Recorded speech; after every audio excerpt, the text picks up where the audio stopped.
Anda masih di Rosi, saya ke Pak Menteri. Ya. Singkat saja.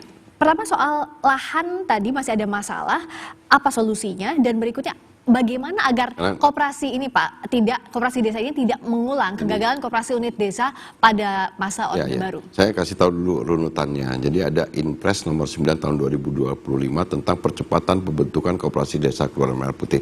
Itu membentuk akte badan hukumnya. Sekarang sudah 83.000 koperasi desa Kelurahan Merah Putih memiliki akte badan hukum. Ini penting juga. Nah, kemudian sekarang yang sedang masuk tahap adalah membangun fisik tadi, yang sekarang sudah 100% 1.000, dan insya Allah 2 bulan lagi itu akan ada puluhan ribu yang selesai dibangun fisiknya. Dan pada saat pembangunan fisik ini, karena PT Agrinas Pangan Nusantara itu melaksanakan MOU dengan Tentara Nasional Indonesia, kami yang juga mendapatkan tugas dari belasan kementerian lembaga yang ada di Impres nomor 17 untuk pembangunan fisiknya, itu memang kan memerlukan ketersediaan tanah. Nah, memang tidak gampang juga ternyata Mbak Priska, di desa-desa itu kita ada tanah yang minimal luas lahannya 1.000 meter persegi. Karena tanah-tanah yang dipersyaratkan itu adalah tanah-tanah milik provinsi, milik kabupaten kota, milik BUMN atau tanah yang ada di desa itu.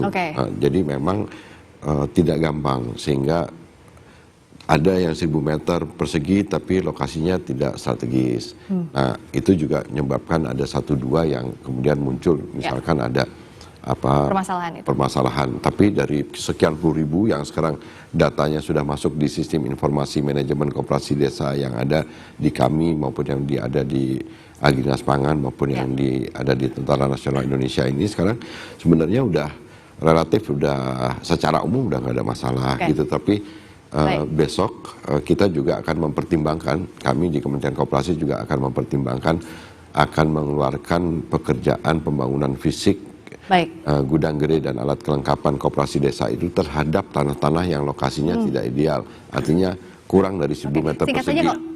Untuk tadi ya, agar koperasi desa tidak mengulang kesalahan atau kegagalan koperasi. KPI-nya harus profit. KPI-nya profit. Karena memang harus kita perlakukan sebagai entitas bisnis, sehingga Kementerian Koperasi sekarang meng-hire tenaga bisnis asisten untuk ngajari, pengurus, pengelola. Kemudian kita bikin sistem informasi manajemen sebagai bagian dari digitalisasinya segala macam. Tapi ini semua kan juga tetap harus jadi satu kesatuan yang tidak mungkin dibebankan kepada misalkan Kementerian Koperasi. Ini semua harus merasa bahwa koperasi desa ini harus menjadi tugas kita bersama semuanya.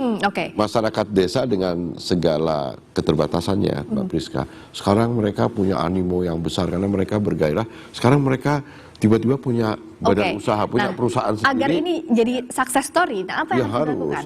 Koperasi itu pada prinsipnya adalah tidak mengulang kegagalan KUD di Orde Baru. Koperasi itu pada prinsipnya adalah milik masyarakat. Karena koperasi itu adalah bertujuan untuk mensejahterakan masyarakat, untuk meningkatkan kekayaan masyarakat, bukan kekayaan individu, bukan kekayaan konglomerat. Nah, maka dari itu kepemilikan yang terbuka, yang bisa diakses oleh seluruh warga negara, itu kan adalah yang menjadi perintah konstitusi. Perekonomian disusun berdasarkan usaha bersama. Nah, usaha bersama itu bentuknya koperasi ini.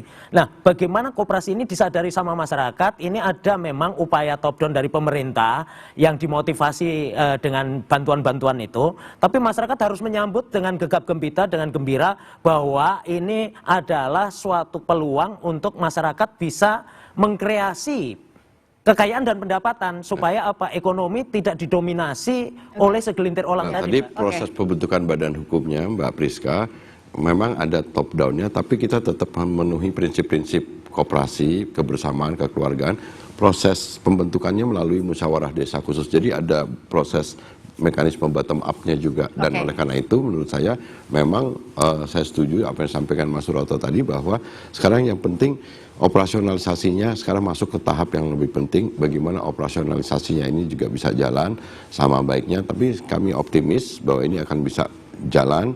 Dan juga yang terpenting adalah bahwa negara, kalau selama ini masa nggak boleh ngatur, orang kehadiran negara ini menurut pendapat kami justru ini yang diinginkan oleh Presiden. Negara harus hadir lagi untuk ngatur supaya arena ini menjadi fair dan jadi kemudian dan ini kan sebenarnya semangat konstitusi kita adalah seperti itu.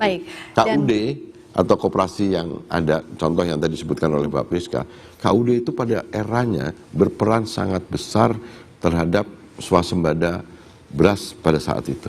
Kalahnya KUD oleh IMF, bukan karena kelemahannya mereka. Itu untuk yang Koperasi Desa Merah Putih berarti yang harus dijaminkan adalah manfaat sebesar-besarnya untuk masyarakat. Harus profit. Dan harus profit dan itu manfaatnya dia untuk punya masyarakat. Manfaat untuk anggota dan untuk masyarakat. Dan ini kita himbau lagi kepada teman-teman Gen Z, milenial, pelaku UMKM, pemegang merek lokal, untuk masuk ke koperasi desa. Nanti publik menagih janji ini. KPI-nya adalah profit dan kemanfaatannya untuk masyarakat. Terima kasih Pak Menteri. Menteri Koperasi Ferry Juliantono. Terima kasih juga Mas Reto. Sama-sama Mbak Friska. CEO Induk Koperasi Usaha Rakyat sudah hadir di Rosi. Terima kasih saudara Anda telah menyaksikan Rosi. Kita jumpa lagi Kamis depan hanya di Kompas TV, independen terpercaya. Saya Friska Clarissa. Selamat malam. Sampai jumpa.